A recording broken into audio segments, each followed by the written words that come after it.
Hungarian Folk Tales. Tiny Tom and the Lily Princess.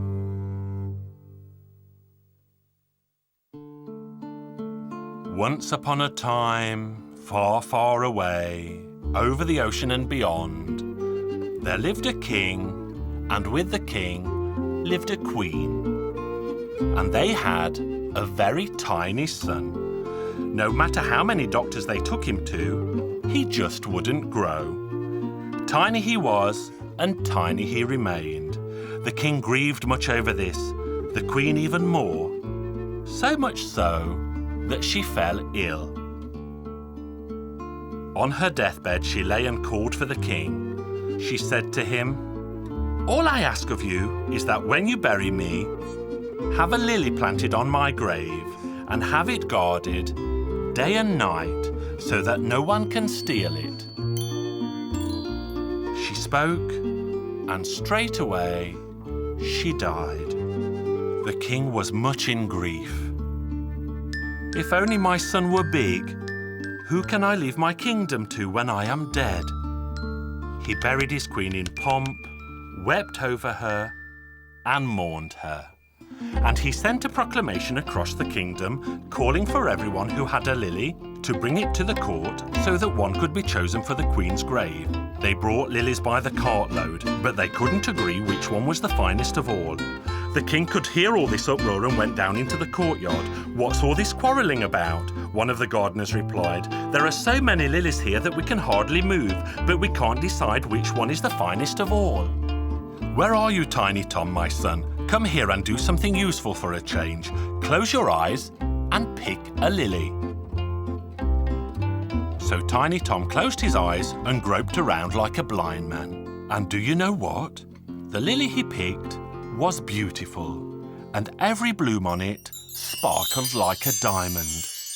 The king asked, "Who brought us this lily?" "Your Majesty, I brought it from Fairy Helen's garden." "Well then, you plant it and keep guard over it so that no one can steal it." "If you please, Your Majesty, may I ask that you send Tiny Tom with me? So if I should doze off, he'll be awake and alert." "Very well then," said the king. And so it happened. The old woman planted the flower and guarded it as if it were her life itself.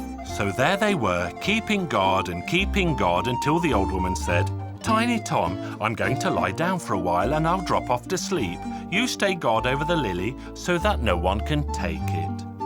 "No one can take it? You sleep well, old lady." And while Tiny Tom was keeping guard, out of nowhere appeared a little man. "Good evening, Tom. Do you know what kind of flower you're guarding here?"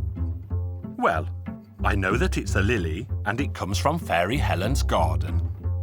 "You see, that lily is the princess from Dwarfland. Let me tell you. Helen once went to see the king in Dwarfland and took a great liking to the princess. So she begged the king to let her have his daughter for a week or two, and he did. Helen was envious of her beauty and she treated the princess so badly that she wept and wept, and then she died. When she was buried, that lily grew out of her grave, and it spoke once. "Take me to the grave where a mother cried as much as I did over her dwarf of a son." And when the old nurse heard this, she pulled up the lily and brought it here. But Fairy Helen's own nurse heard all of this and told Fairy Helen. Now Helen can never be at peace until the flower is stolen back from here. "Come here and I'll see to your troubles." And at that the little dwarf of a man pulled his beard from between his legs and he disappeared as if he had never been there. Tom was thinking and tried to stay awake. Suddenly he heard a fluttering and rustling. 12 fairies appeared. They made a circle around Tom, dancing, thinking that they could make him dizzy and one of them could steal the lily from the grave. But Tom was sharp. he shook the old woman awake and said, "Get up, old lady, they've come for the lily." So the old woman jumped up and took out her old spindle, and then, swish, swish, she went at them. "Be off with you from here," she said, and she beat and slapped the fairies until they flew off back to fairyland without the lily. There they told Fairy Helen that they had failed to bring the lily with them. Now she had a 7-legged horse, and she mounted it, and off she went. Now as Tiny Tom was keeping guard, he suddenly heard a voice. "Tom, I think they're going to take me away. Fairy Helen is coming." And out of the lily there came a tiny young woman, more beautiful and radiant than the golden sun itself. Tom, if only I had my butterfly carriage for us to fly away in." And at the very moment she said that, 6 butterflies came flying there, drawing a fine carriage. The dwarf princess asked, "Will you come with me, Tom?" "Of course I will. Never will I part from you." Up they went, up and up, into the bright blue sky. The princess turned and said, "Tom, look back and tell me what you see." "Oh, it's Fairy Helen. Don't let her catch up with us." Up and up they flew as fast could be. Suddenly, a huge sheet of flame came licking at Tom's back. "Tom, look back and tell me what you see now." "Oh, it's Fairy Helen. Her horse's breath is aflame and I can feel its heat. Just let us get up between the sun and the stars and the moon, for up there she has no powers." Now when they reached Dwarfland, the joy was great indeed. So pleased was the king to see his long-lost daughter that he swept her into his arms and covered her in kisses. He did the same with Tom. He said straight away that he would give his daughter's hand to Tom and make him king of the land. Then came the great wedding feast. There was no end to the dwarfs there, each one more handsome than the next, and everybody lived happily ever after.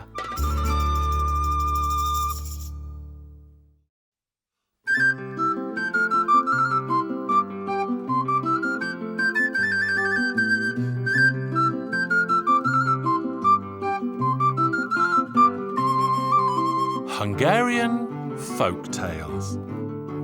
The Little Swineherd.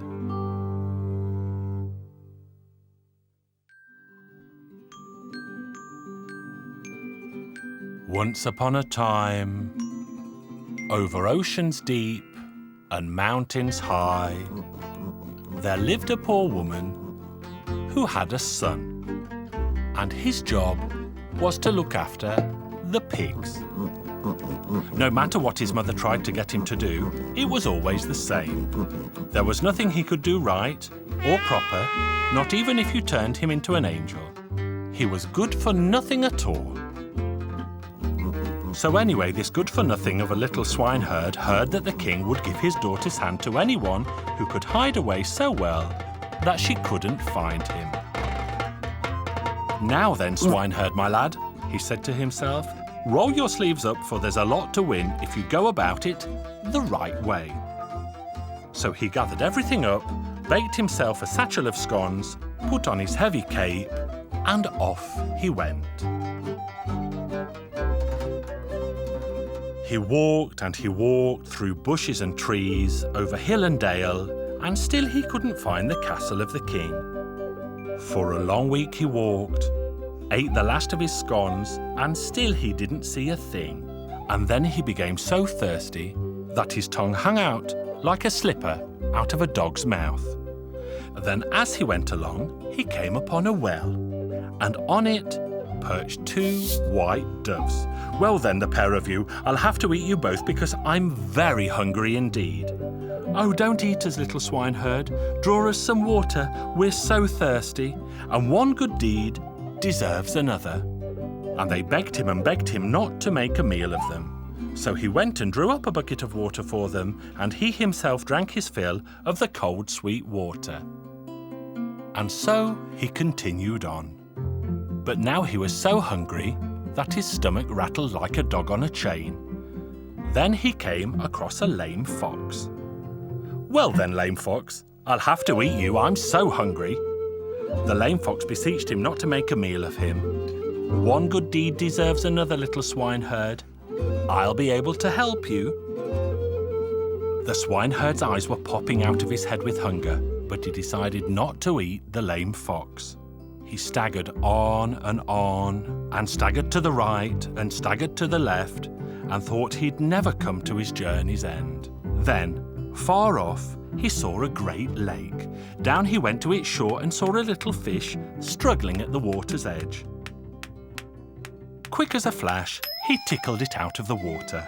"Oh, please don't eat me, little swineherd. I'll repay you for your good deed." The little swineherd looked at the fish, and beautiful it was too, its scales all shiny and gold. He felt sorry for the fish and put it back into the water. On he went and eventually came upon another well, and on it perched 2 other white doves. "Do you think I'm a madman? As sure as the sky above me, I'm going to make a meal of you both." So he tried to catch hold of the doves, but they begged and beseeched him not to do them harm. And the end of it was that he did them no injury, but drew them water, drank a great bellyful himself, and went on his way. Not long after that, he found himself at the castle, and at the gate stood the king. "So what brings you to this far-off land?" said the king. So the little swineherd told his tale and why he had come, that he had heard that the king would give his daughter's hand to someone who could hide away so well that she couldn't find him. And that's what he wanted to try. "Fair enough, my lad," said the king, "but have you seen the 99 heads up there? Yours will be the 100th if you can't hide yourself well." The little swineherd looked around and turned to the king and bravely said, "I'll do the best I can, your highness." On the following morning, the king came to him and told him to hide himself away before his daughter arose. The little swineherd made himself ready, and what did he see but the 2 white doves? "Come on, we'll take you away." And the 2 white doves carried him off to hide him behind the sun. The princess prepared herself for the day. She went down to the garden, plucked the finest of the roses and twirled around. "Out you come, little swineherd. There you are, behind the sun." And the little swineherd was furious and frightened. What could he do? Out he came from the far side of the sun. The next day dawned bright and clear. The little swineherd rose, looked out of the window, and there he saw the lame fox rearing up, waiting to take him away to the end of the world. The princess went down to the garden, plucked the finest of the roses and twirled around. "Out you come, little swineherd. Come back from the end of the world."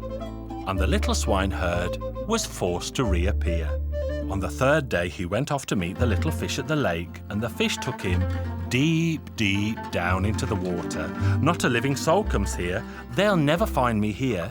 But the princess went down to the garden, plucked the finest of the roses, twirled around once, and called the little swineherd from out of the bottom of the lake. "That's surely the end of me. My head will be on the 100th stake," said the little swineherd. He laid himself down to go to sleep, but all he did was toss and turn, writhe and wriggle. On the following day at dawn, he saw 2 white doves at the window. One of them flew off instantly, but the other one stayed. "Come as quick as you can. You'll be turned into a fine rose, and so will I." And that's what happened. By mid-morning, all the buds had blossomed in the garden. Down came the princess. She looked for the finest of the roses and found 2 of the same beauty. She plucked both of them and fastened them to her dress. Then she twirled around once, but she didn't see the little swineherd. She twirled around twice, and still she didn't see him. "Father, I can't see the little swineherd. He's hidden himself away so that I can't catch him." "He can't have. Just twirl around once more." So she twirled around once more for the 3rd time, but she could have twirled around till day was done, and still she wouldn't have caught the little swineherd. Then one of the roses on her dress turned into a dove, and the other into the little swineherd. my heart's delight, my only love, I will be yours and you will be mine. Nothing in this world will part us ever. And they embraced and kissed and clung together like a bunch of flowers. Soon there was a wedding feast and everyone was invited. And the swineherd king and his beautiful queen lived happily ever after.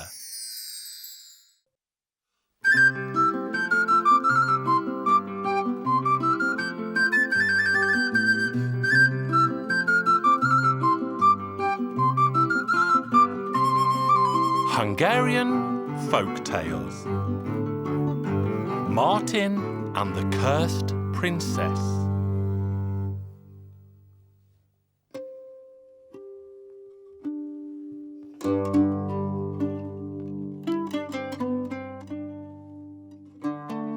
Once upon a time, there was a poor man who had 3 sons. The youngest son's name was Martin. When the boys grew up, their father turned to them and said, "Well, boys, you've had enough to eat at home, and now you're old enough and strong enough to work.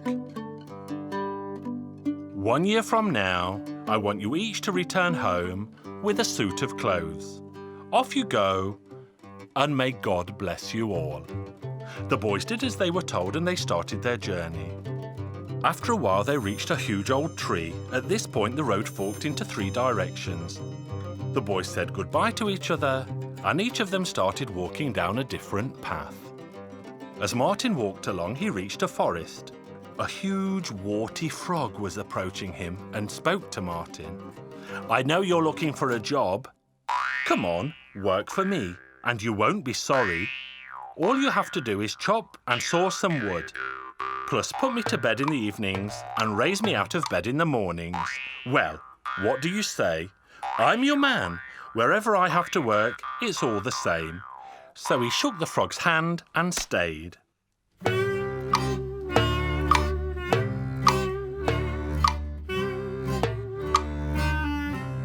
A whole year passed by. The frog was not a bad employer at all. On the last day it said, "Well, Martin, you've done a good job. Your brothers are taking their new clothes home. But never mind, just go into the pantry and pick whatever you like." Martin selected a nice suit of clothes and started on his return journey homewards. At the old tree, he met his brothers again. "Well, who employed you, Martin?" But as soon as Martin told that he was employed by a frog, the boys nearly fell over laughing. But when they saw his new suit of clothes, they all stopped laughing. They grew yellow with envy. After they got home, they stayed home for a while, but when spring came, their father once again spoke to them.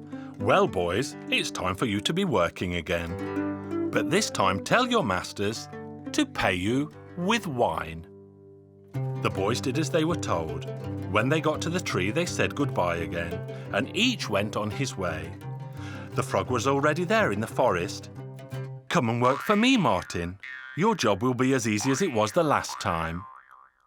Martin was already used to the frog, and he didn't mind working at all. When the new year was up, the frog told him, "Hey, Martin, your brothers are already busy carrying their wine home. Never mind anything. Go, find a bottle and walk down into the cellar. Fill it up with the wine you like the best."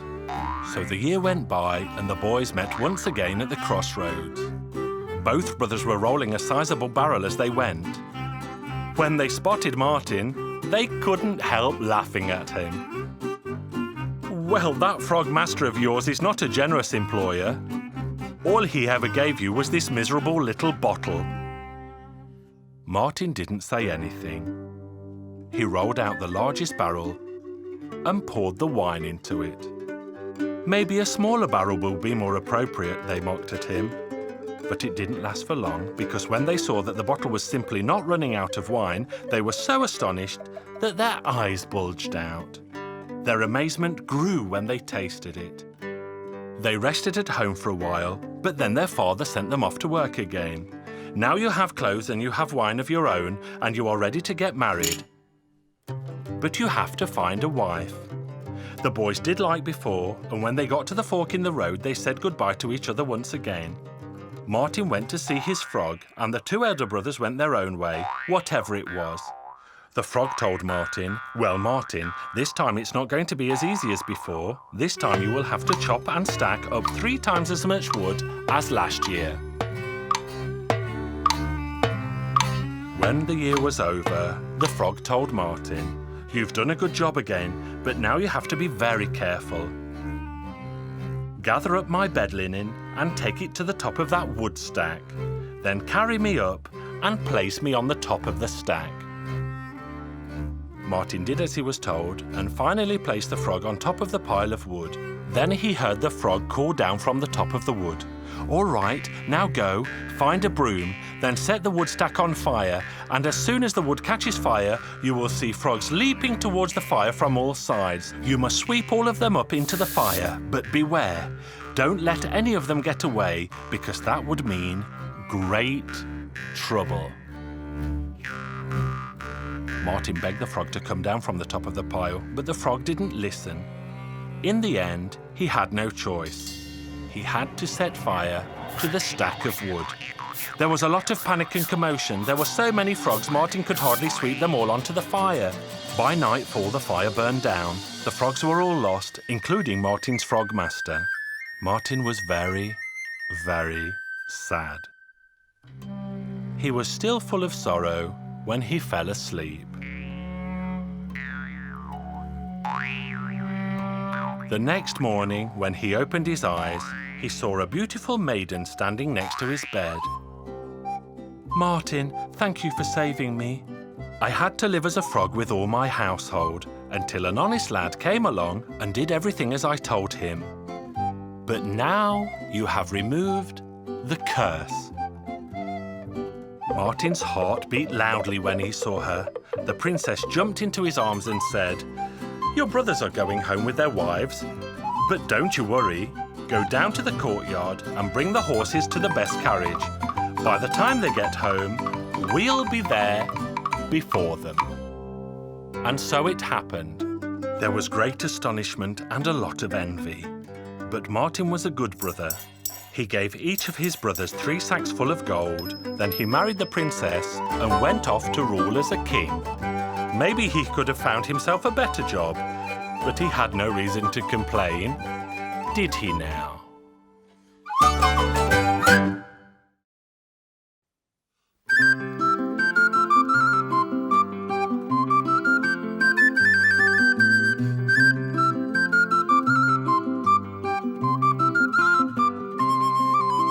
Hungarian Folk Tales.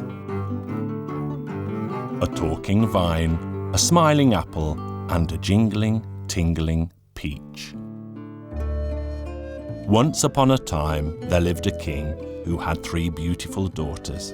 He was leaving for market one day when he asked his daughters, "Tell me, what would you like me to bring you from the market?" The eldest replied, "Dear father, bring me a golden dress." The second daughter replied, "Bring me a silver dress." "And what shall I bring for you?" the king asked his youngest daughter. "Dear father, bring me a talking vine, a smiling apple, and a jingling, tingling peach." The king shook his head. "If such things are to be found in this world, I will bring them to you, daughter dear." The king went to the market, where he quickly found and purchased a golden dress for his eldest daughter, a silver dress for his middle daughter, but he simply could not find a talking vine, a smiling apple, or a jingling, tingling peach. The king was downcast. It saddened him that he was unable to fulfill his most beloved daughter's wish. While he was brooding, his coach gave a sudden jolt and got stuck so deep in the mud that the horses could not pull it free. The king was furious because his trusty horses could race more quickly than the stars across the night sky. He sent to the village for help, and when news spread that the king's coach was stuck in the mud, men, women, and even small children came to lend a hand. To their shame, no one could push the king's coach free. All of a sudden, a pig appeared. "Oink, Grant, oink, Your Highness, give me your youngest daughter's hand, and I will free you, your horses, your coach, and everything." The king stood and stared in amazement, but whatever the king thought, he simply replied, "We will shake on it, a king's hand and a pig's trotter. If you free me, I will give you my youngest daughter's hand." The pig didn't wait, didn't hesitate. He wedged his snout under the wheels, gave a shove, and pushed the coach from the mud. The horses took off at a gallop, and the king was back in his castle in a flash. And when he got home, he gave his eldest daughter the golden dress and his middle daughter the silver dress. But with great sadness, he said to his youngest daughter, "My dear girl, my darling daughter, why didn't you ask for a dress too? For I failed to find a vine, a smiling apple, and a jingling, tingling peach." But hardly had he finished when he heard a gruff grunting outside. He looked out of the window and saw that the pig had even brought his wheelbarrow. "Oink, Grant, oink! I've come for your daughter. Let her come down and I'll carry her off in my wheelbarrow." "Stop there," thought the king. "I'll send you a maiden." A peasant girl was quickly found, robed in the beautiful golden dress, and sent out to meet the pig. But the pig was no fool. He said to the king, "Oink, Grant, oink! This is not your daughter." The king began to regret that he had ever given his word to a filthy swine. And the princess? She sobbed and moaned so terribly that the whole palace shook. The king, shedding bitter tears of grief, told her, "My dear daughter, I have promised you to the pig, so you must go." Then the king had an idea. He dressed his youngest daughter in dirty rags and sent her out to meet the pig. The pig, when he saw the princess, was beside himself with joy. He grabbed the girl, placed her in the wheelbarrow, and carried her off, grunting and oinking all the way. "Oink, Grunt, oink! Don't cry, princess. You'll be happy with me. We'll soon be home." But the daughter only really began to sob when the pig came to a stop in front of a large sty, took her inside and sat her down on dirty straw. "Oink, Grunt, oink! This is my home," said the pig, and he offered her some corn. "Oink, Grunt, oink! Have a bite to eat, princess."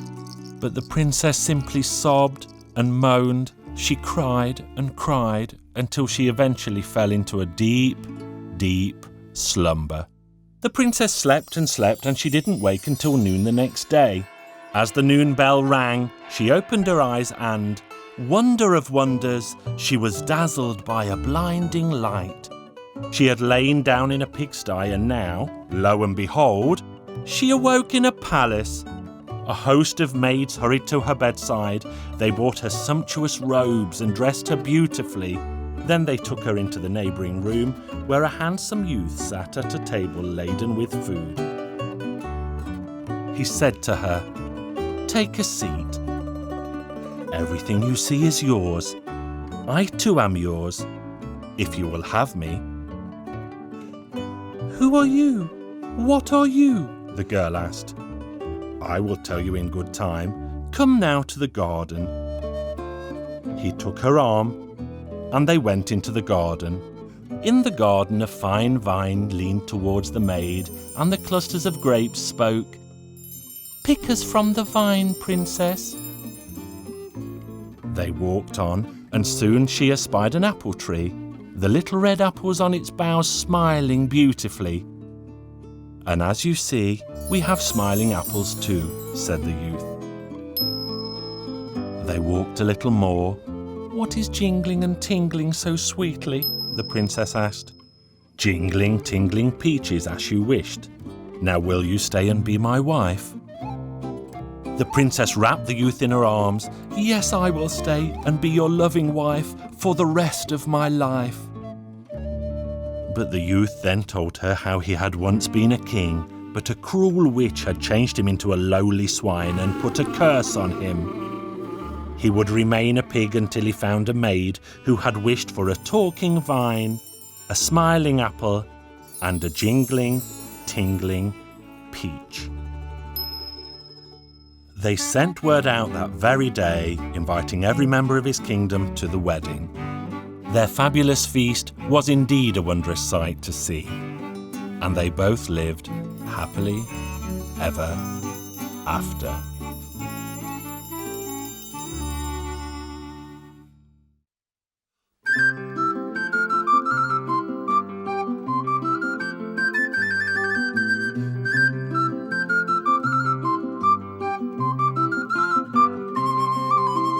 Hungarian Folk Tales. The Miraculous Bird.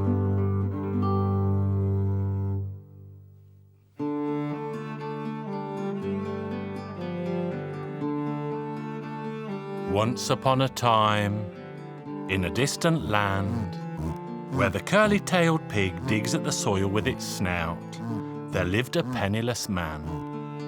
He was so poor that his daily meal consisted of nothing more than the things he was able to gather together in the woods and the meadows.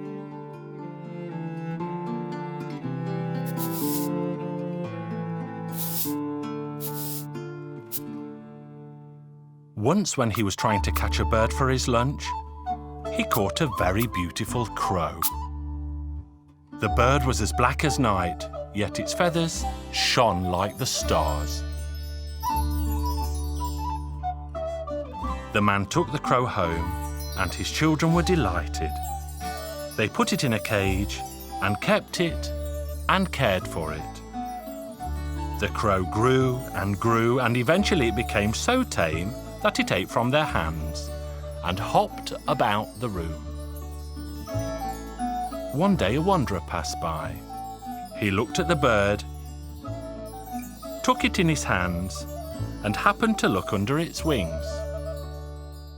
Underneath its left wing was written that whoever ate of the bird's liver would become a king. Under its right wing was written that whoever ate of its heart would find 3 gold coins underneath his pillow every day. Now, who doesn't want to be a king? So the wanderer resolved not to rest until it had eaten the bird's liver.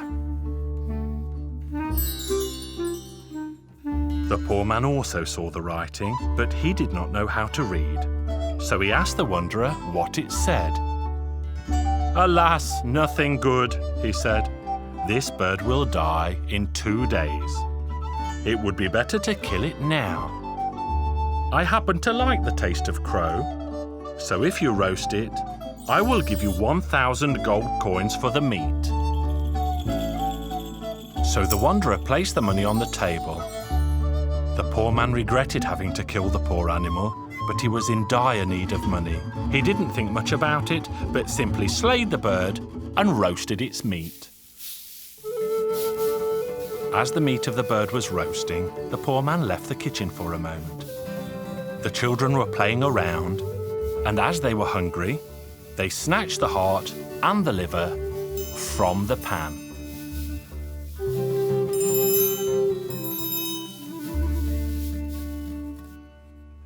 When they placed the meat of the crow in front of the wanderer, surely enough he could find neither the heart nor the liver. He was furious. "Hey, you wretched man, where is its heart? Where is its liver?" But neither heart nor liver were to be found. Well, not having found the heart, the wanderer realized that he would never become king. He jumped up, not having eaten a single bite, and left. The poor man despaired. He regretted all the money he had lost. So he told his sons that they should vanish from his sight and not return until they had gotten all the money back. How the 2 sons worried, but what could they have done? They set out to find the 1,000 pieces of gold.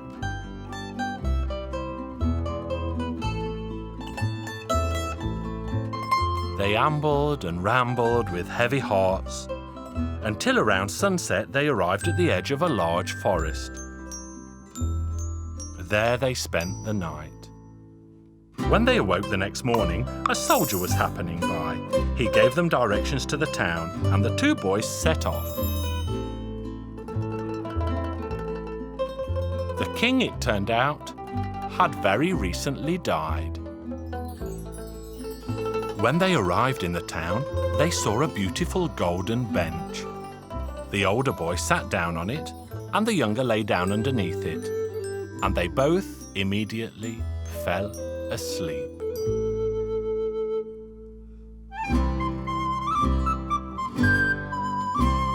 The next day they awoke to the sounds of a large crowd of people who had gathered around them and were cheering them enthusiastically. The people took the two boys to the palace. The one who had eaten the crow's liver was immediately chosen as king. As it so happens, according to the customs of the town, anyone who didn't know that the old king had died and sat down on the golden bench would be chosen as the new king. They had had a total of 7 kings, each of whom had been chosen according to this custom. So this is how the older boy became king, and never again did either boy have cares or worries, for the older boy ruled as king, and the younger boy found 3 gold coins under his pillow every morning. Their father, in the meantime, deeply regretted having chased his sons away, so he set out to find them. By the time he reached the town, he had become so poor that he was forced to beg. He made his way to the palace, and the king immediately recognized him, and he ran to his younger brother.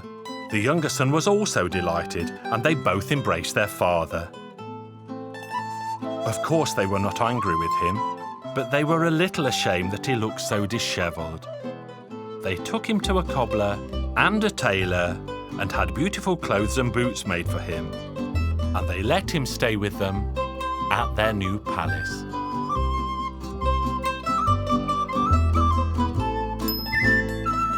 And together they lived happily ever after.